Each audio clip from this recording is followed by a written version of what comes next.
नमस्कार दोस्तों, एक बार फिर से स्वागत है आप सभी का एग्रीकल्चर स्टडी अड्डा के यूट्यूब चैनल में। और दोस्तों आज जो बीएससी फर्स्ट सेमेस्टर का इंट्रोडक्शन टू फॉरेस्ट्री का पेपर था उसका फाइनली सॉल्यूशन हमारे पास आ चुका है। तो दोस्तों इस पेपर का आंसर की देखने के लिए वीडियो में अंत तक बने रहें और वीडियो को जरूर से जरूर लाइक करें और अपने दोस्तों के पास शेयर करें ताकि उनको भी सही उत्तर पता हो जाए। तो चलिए दोस्तों वीडियो को शुरू करते हैं। तो दोस्तों ध्यान से देखिए, आज का पहला प्रश्न था आयताकार रोपण विधि के लिए आवश्यक पौधों की संख्या का सूत्र। तो दोस्तों देखिए, इसका ऑप्शन बी सही उत्तर होगा, यानी इसका उत्तर सही होगा जो होगा पौधों की संख्या बराबर 10 चर बटा रोपण दूरी का वर्ग। ठीक है दोस्तों, तो इसका बी ऑप्शन सही उत्तर होगा। और दोस्तों अगला प्रश्न देखें, प्रश्न 2 में क्या पूछा गया है। दोस्तों इस प्रश्न में पूछा गया है वन्य जीव संरक्षण अधिनियम खाली स्थान वर्ष में पारित किया गया था। दोस्तों जो वन्य जीव संरक्षण अधिनियम था वो 1972 में पारित किया गया था। और दोस्तों आगे का प्रश्न देख लिया जाए। और इस प्रश्न में दोस्तों पूछा गया है वन्य संरक्षण अधिनियम वर्ष कब पारित हुआ था। तो दोस्तों ये 1980 में पारित हुआ था। ठीक है दोस्तों। और दोस्तों आगे बढ़ते हैं और 4 नंबर प्रश्न को देखते हैं। और इस प्रश्न में पूछा गया है दोस्तों मेड़ पंक्ति अंतराशस्यन को कहते हैं। दोस्तों तो जो मेड़ पंक्ति अंतराशस्यन किसको कहते हैं दोस्तों, विथिका या गलियारा सस्यन। ठीक है दोस्तों, hedge row intercropping is also called alley cropping, इसलिए इसका ऑप्शन ए सही उत्तर होगा। और दोस्तों 5 नंबर प्रश्न को देखते हैं। और इस प्रश्न में पूछा गया है कृषि फसलों के साथ पेड़ उगाना क्या कहलाता है। दोस्तों तो कृषि फसलों के साथ पेड़ को उगाना क्या कहलाता है, कृषि वानिकी कहलाता है, जिसके साथ कृषि भी होता है और वन भी लगाया जाता है। ठीक है दोस्तों, जिसको इंग्लिश में एग्री सिल्वीकल्चर सिस्टम भी कहते हैं। और दोस्तों प्रश्न 6 को देख लिया जाए। और इस प्रश्न में पूछा गया है टोंगिया एक है। तो दोस्तों टोंगिया क्या है। तो दोस्तों यहाँ पे लैटिन शब्द दिया है, ग्रीक शब्द दिया है और यहाँ पे इसका सही उत्तर होगा ऑप्शन सी यानी बर्मी शब्द, यानी टोंगिया एक बर्मी शब्द है। ठीक है दोस्तों। और अगला प्रश्न को देखें। और अगला प्रश्न में पूछा गया है गृह बागवानी व्यापक रूप से प्रचलित है। दोस्तों तो जो गृह बागवानी है वो व्यापक रूप से, इसका हमारे हिसाब से सही उत्तर होगा उच्च वर्षा वाले क्षेत्रों में, क्योंकि दोस्तों जहाँ वर्षा होगा वहीं तो वन लगाए जाएंगे, वहीं वन अच्छे से सर्वाइव करेंगे, इसलिए इसका सही उत्तर ऑप्शन सी हो सकता है। बट इसमें कंफ्यूजन है। अगर आप लोगों को पता हो तो इसका सही उत्तर कमेंट करके जरूर बताएं ताकि अन्य छात्रों को परेशानी का सामना न करना पड़े। और दोस्तों अगला और 8वां प्रश्न को देखें। और अगला और 8वां प्रश्न में दोस्तों पूछा गया चिपको आंदोलन का मुख्य उद्देश्य क्या था। तो दोस्तों what was the main M of Chipko movement. तो इसका दोस्तों सही उत्तर होगा फॉरेस्ट कंजर्वेशन, यानी वन संरक्षण इसका मुख्य उद्देश्य था। ठीक है दोस्तों। और आगे पूछा गया है टोंगिया पद्धति की उत्पत्ति कहाँ हुई थी। तो दोस्तों जो टोंगिया पद्धति है उसका उत्पत्ति म्यांमार में हुआ था। ठीक है दोस्तों, यानी जिसे बर्मा भी कहते हैं, तो इसका उत्पत्ति म्यांमार वर्मा में हुआ था, इसलिए इसका सही उत्तर होगा ऑप्शन डी। और 10 नंबर प्रश्न को देखें। और इस प्रश्न में दोस्तों पूछा गया है वात रोधक रक्षा पट्टिका का उपयोग कम करने के लिए किया जाता है। दोस्तों जो वात रोधक रक्षा पट्टिका का उपयोग किसके लिए किया जाता है, वायु वेग को कम करने के लिए किया जाता है। ठीक है दोस्तों, इसका सही उत्तर होगा ऑप्शन बी। और आगे देख लिया जाए। तो दोस्तों अगला प्रश्न को देखिए। और इस प्रश्न में देखिए क्या पूछा गया है, लट्ठे की आयतन की गणना का सूत्र है। तो दोस्तों इसमें पूछा गया formula of calculating volume of a log is. तो दोस्तों इसका सही उत्तर होगा ऑप्शन सी, यानी pi r square h is the right answer. ठीक है दोस्तों।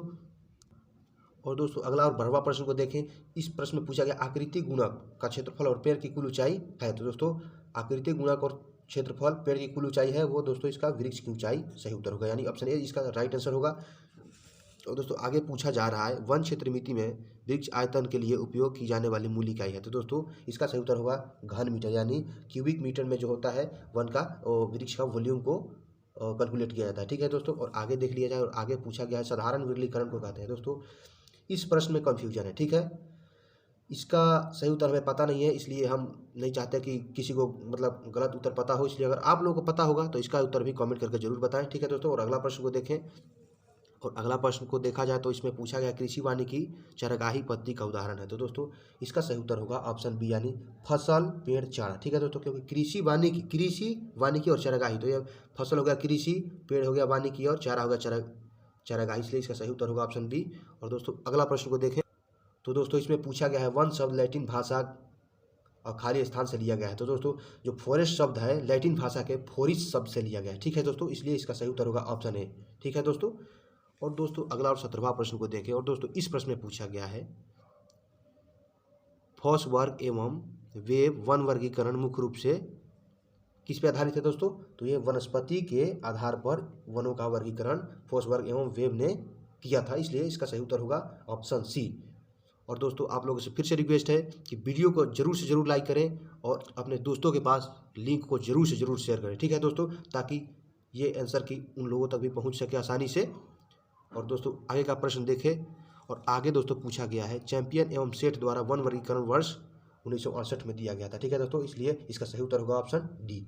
और दोस्तों आगे बढ़ते हैं और आगे पूछा गया है अल्पाइन वन की ऊंचाई, अल्पाइन वन खाली स्थान की ऊंचाई पर पाए जाते हैं। तो दोस्तों जो अल्पाइन वन होते हैं वो 3500 मीटर के ऊपर पाए जाते हैं, ठीक है दोस्तों, इसलिए 3500 से 6000 मीटर जो है इसका ऑप्शन डी राइट आंसर होगा, ठीक है दोस्तों, यानी जो 3500 मीटर से ऊपर होते हैं वो उसे अल्पाइन वन कहते हैं, ठीक है।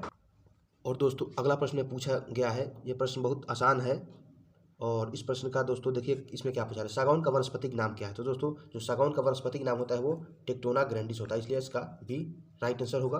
और दोस्तों आगे पूछा गया है चीड़ का वनस्पतिक नेम, ठीक है दोस्तों, यानी botanical name of chir pine is, तो दोस्तों इसका राइट आंसर होगा ऑप्शन सी, यानी पाइनस रोक्सबर्गाई, ठीक है दोस्तों, Pinus roxburghii is the right answer. और आगे देखें और आगे पूछा गया है उष्णकटिबंधीय कंटक वन खाली स्थान वाले क्षेत्रों में बहुत अच्छी तरह विकसित होते हैं। तो दोस्तों जो उष्णकटिबंधीय कंटक वन है जो 300 से 500 मिलीमीटर वर्षा वाले क्षेत्रों में बहुत अच्छी तरह से विकसित होते हैं, इसलिए इसका सही उत्तर होगा ऑप्शन बी। और दोस्तों 23 नंबर प्रश्न को देखें और इस प्रश्न में पूछा गया अल्पाइन वन पाए जाते हैं, उप अल्पाइन वन पाए जाते हैं। तो दोस्तों उप अल्पाइन वन जो है वो हिमालयी क्षेत्र में पाए जाते हैं, इसलिए इसका राइट आंसर होगा ऑप्शन ए।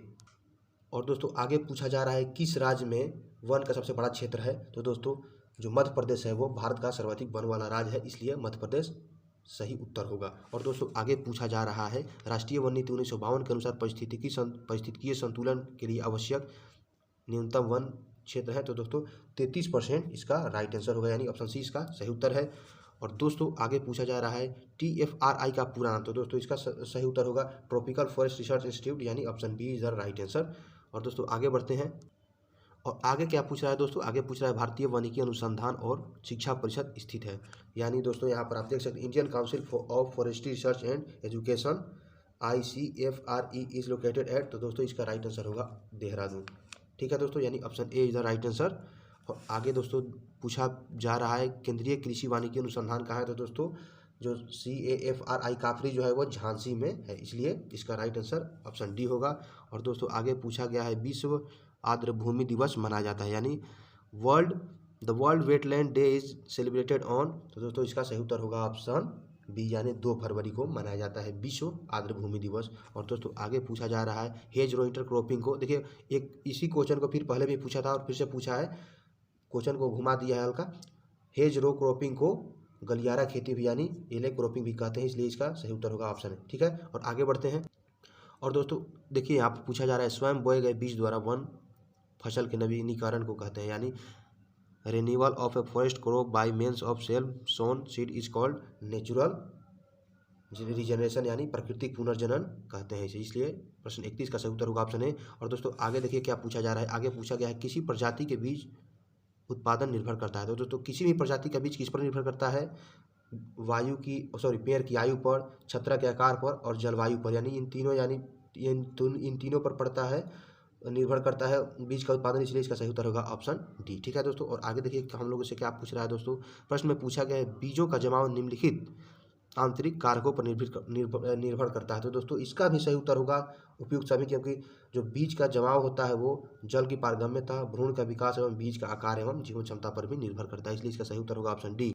और दोस्तों आगे बढ़ने से पहले बता दें कि इस वीडियो को जरूर से जरूर लाइक करें यार, इतने बार बोलते हैं फिर भी आप लोग लाइक नहीं करते, बस वीडियो देखते हैं और भाग जाते हैं। और वीडियो को जरूर से जरूर लाइक करें और इसको शेयर जरूर से जरूर करें, ताकि अन्य छात्रों को भी इसका सही उत्तर पता चल जाए। और दोस्तों अगला प्रश्न आते हैं और अगला प्रश्न दोस्तों पूछा जा रहा है माइकोराइजा खाली स्थान के बीच एक सहजीवी सहचर है। तो दोस्तों जो माइकोराइजा है वो कवक और उच्च पौधों की जड़ों के बीच एक सहजीवी सहचर है, इसलिए इसका ऑप्शन बी सही उत्तर होगा। और दोस्तों आगे पूछ रहा है जगलन सेरेजिया के बीज मुख्यतः गुरुत्वाकर्षण द्वारा बिखरते हैं, यानी दोस्तों इसका जो बीज का प्रकीर्णन होता है गुरुत्वाकर्षण के द्वारा होता है, इसलिए 35 नंबर प्रश्न का सही उत्तर होगा ऑप्शन सी। और देखिए 36 नंबर प्रश्न में पूछा जा रहा है निम्नलिखित में से कौन विस्तार प्रसार वानिकी से संबंधित नहीं है। दोस्तों इसका सही उत्तर हमको नहीं मिल पाया, और अगर आप लोगों को पता हो तो ज़रूर से ज़रूर बताने का प्रयास करें। और दोस्तों आगे बढ़ते हैं और दोस्तों अगला प्रश्न पर आते हैं। और दोस्तों अगला प्रश्न में देखिए क्या पूछा जा रहा है।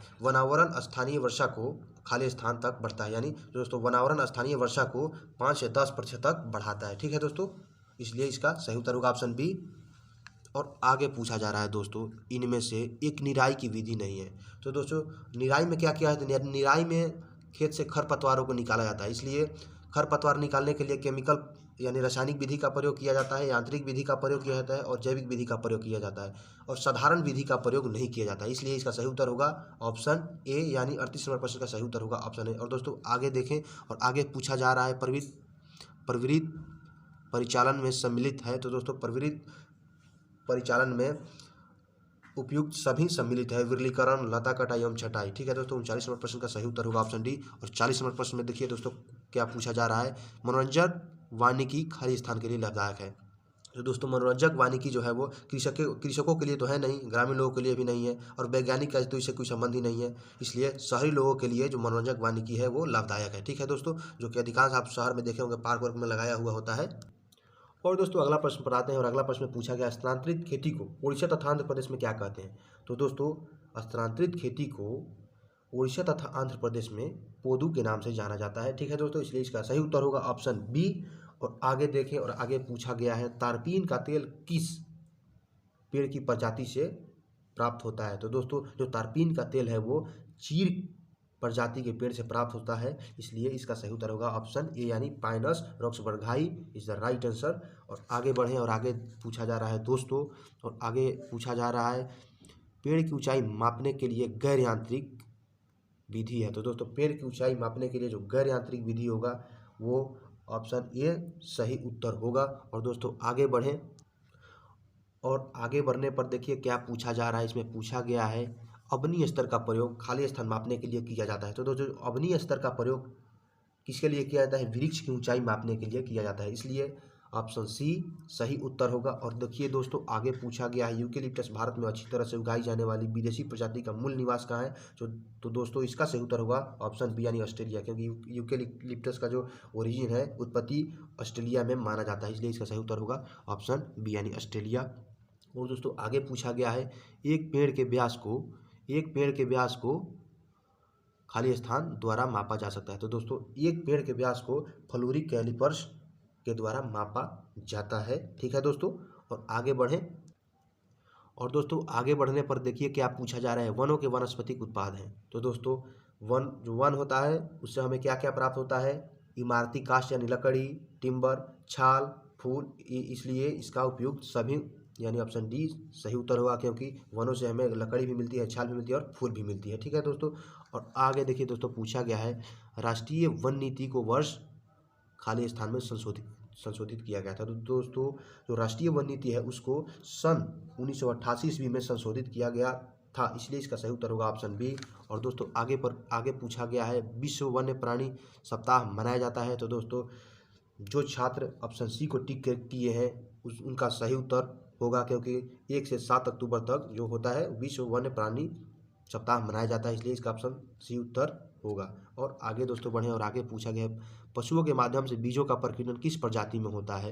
तो दोस्तों जो पशुओं के माध्यम से बीजों का प्रकीर्णन किस प्रजाति में होता है, इसमें दोस्तों कन्फ्यूजन है, लेकिन आप देखें साधारण तौर पर तो यहाँ पर जो फाइकस ग्लोमेरेटा है, ये गूलर का वैज्ञानिक नाम यहाँ पर दिया हुआ है। तो दोस्तों पशु होते हैं गूलर को खाते हैं, और उनके द्वारा गूलर के खाने के बाद जो गोबर दूसरे जगह छोड़ते हैं तो उसके द्वारा भी गूलर का प्रकीर्णन होता है। बट इसमें कन्फ्यूजन है, अगर आपको पता हो तो इसका सही उत्तर बताने का कोशिश करें, लेकिन हमारे हिसाब से फाइकस ग्लोमेरेटा होगा, यानी ऑप्शन सी होगा। और आगे बढ़ते हैं दोस्तों, और देखिए दोस्तों आगे बढ़ते बढ़ते हम लोग 50 क्वेश्चन करके 51 नंबर प्रश्न पर आ गए हैं। और दोस्तों एक बार फिर से आप लोगों से बोला जा रहा है कि आप लोग कमेंट करके क्यों नहीं बताते कि वीडियो कैसा है, क्योंकि आप लोग नहीं बताएंगे तो इसका गुणवत्ता में सुधार नहीं होगा। तो प्लीज़ कमेंट करके बताएं कि वीडियो कैसा लगा, और किन प्रश्नों का उत्तर गलत था और किन प्रश्नों का उत्तर सही था। साथ ही आप ये भी बताएं कि आपका कितने उत्तर सही हुए परीक्षा में। तो दोस्तों कमेंट करके ज़रूर बताएं ये सब बातें को, ताकि हमें अच्छा लगे और आगे से और इम्प्रूवमेंट हो सके वीडियो में। और दोस्तों अगला प्रश्न को देखा जाए, और 51 नंबर प्रश्न में दोस्तों पूछा गया है, एक पेड़ के मुख्य तना को क्या कहा जाता है। तो दोस्तों the main steam of a tree is called trunk, यानी इसका ऑप्शन डी सही उत्तर होगा, इसलिए यहाँ पर तना जो है ये सही उत्तर होगा 51 नंबर प्रश्न का। और देखिए दोस्तों 52 नंबर प्रश्न में पूछा गया है, स्तन ऊंचाई पर 2 से 4 इंच व्यास वाले छोटे पेड़ को कहते हैं दोस्तों, इसको बीजावला पेड़ कहते हैं। ठीक है दोस्तों, जिसके स्तन पर ऊंचाई 2 से 4 इंच व्यास वाले होते हैं। और दोस्तों आगे पूछा गया है दोस्तों, लकड़ी के पौधे की जड़ से निकलने वाले पड़रों को क्या कहते हैं दोस्तों, इसको मूल पड़रों कहते हैं। जो जड़ से निकलता है पड़रों उसको क्या कहते हैं, मूल पड़रों, यानी मूल मतलब जड़ ही होता है, जिसे रूट सकर्स भी इंग्लिश में कहा जाता है। और दोस्तों आगे बढ़ते हैं। और दोस्तों आगे पूछा जा रहा है, फोम्स कैलिपर्स का प्रयोग खाली स्थान मापने के लिए किया जाता है। तो दोस्तों जो फोम्स कैलिपर है उसको पेड़ के व्यास को मापने के लिए प्रयोग में लाया जाता है, इसलिए इसका सही उत्तर होगा ऑप्शन बी। और दोस्तों आगे बढ़ते हैं और आगे पूछा जा रहा है, विश्व जैव विविधता दिवस मनाया जाता है। तो दोस्तों जो विश्व जैव विविधता दिवस है वो 22 मई को मनाया जाता है, यानी इसका सही उत्तर होगा ऑप्शन सी, यानी world diversity day is celebrated on 22 May. Okay, और आगे बढ़ते हैं हम दोस्तों। आगे पूछा गया है, भारत में स्तन ऊंचाई परिधि खाली स्थान की ऊंचाई पर मापी जाती है। तो दोस्तों जो भारत में स्तन ऊंचाई परिधि है वो 1.37 मीटर की ऊंचाई पर मापी जाती है, इसलिए इसका सही उत्तर होगा ऑप्शन बी। और दोस्तों आगे और 57 नंबर प्रश्न को देखा जाए तो इस प्रश्न में पूछा गया है, बहुउद्देशीय वृक्ष हमें देते हैं। तो दोस्तों बहुउद्देशीय वृक्ष जो एक साथ बहुत सारे उद्देश्यों को पूर्ति करे, तो यहाँ पर देखिए जो ऑप्शन डी वाला है दिया, जो ऑप्शन डी में दिया है, ये इसको देखेंगे तो आपको पता चलेगा कि यही जो है इसका सही उत्तर होगा कि खाद्य पदार्थ, चारा, फल एवं ईंधन, लकड़ी, यानी बहुउद्देशीय वृक्ष हमें इन तमाम उद्देश्यों को पूर्ति करता है, इसलिए इसका सही उत्तर होगा ऑप्शन बी। और दोस्तों आगे बढ़ते हैं। और दोस्तों आगे पूछा जा रहा है, प्रवर्धन की वायु परत एयर लेयरिंग विधि अधिकतम किन वृक्ष प्रजातियों में अपनाई जाती है। तो दोस्तों जो एयर लेयरिंग विधि है वो अधिकतर लीची चाइनेंसिस यानी लीची के पौधे में अपनाया जाता है, इसलिए इसका सही उत्तर होगा ऑप्शन ए। और देखिए दोस्तों आगे पूछा जा रहा है, छत्रक के सामान्य स्तर के मुकुट वाले वृक्ष जो ऊपर से पूर्ण व किनारा से आंशिक प्राप्त करते हैं कहलाते हैं। तो दोस्तों इसका कंफ्यूजन है, इसमें इसका सही उत्तर हमें पता नहीं है, तो मैं नहीं चाहता कि किसी को कंफ्यूज करूं। अगर आप लोगों को पता हो तो इसको कमेंट करके सही उत्तर देने का प्रयास करें। यानी कुल मिलाकर अभी तक 3 प्रश्नों का हमें कंफर्म उत्तर पता नहीं है, तो इन तीनों प्रश्नों को आप लोग सोल्व करने का प्रयास करें। अगर पता हो तो कमेंट करके अवश्य बताएं। दोस्तों आखिरी प्रश्न को देखिएगा इस वीडियो का। और दोस्तों इस वीडियो का आखिरी प्रश्न पूछा जा रहा है, निम्नलिखित में पेड़ की ऊंचाई मापने के लिए एक उपकरण नहीं है। तो दोस्तों जो पेड़ का ऊंचाई मापने का एक उपकरण नहीं है वो होगा ये ऑप्शन सी वाला सही उत्तर, क्योंकि जो बिल्ट मोड़ छड़ी है इसको शायद प्रयोग में नहीं लाया जाता। ठीक है दोस्तों, यानी प्रश्न 60 का सही उत्तर होगा ऑप्शन सी। फिर भी अगर आप लोगों को कन्फ्यूजन लगे तो कन्फ्यूजन को दूर कीजिए और झट से कमेंट कीजिए, ताकि अन्य छात्रों को परेशानियों का सामना न करना पड़े दोस्तों। तो आज का वीडियो दोस्तों यहीं समाप्त होता है। और वीडियो समाप्त करने से पहले फिर से रिक्वेस्ट है, वीडियो को लाइक करें, कमेंट करें और चैनल को तो अवश्य ही सब्सक्राइब करें, ताकि आने वाले वीडियो का नोटिफिकेशन आपके फ़ोन पर सबसे पहले हो और आप अपना आंसर की आसानी से मिला सकें। वीडियो को यहाँ तक देखने के लिए बहुत बहुत धन्यवाद।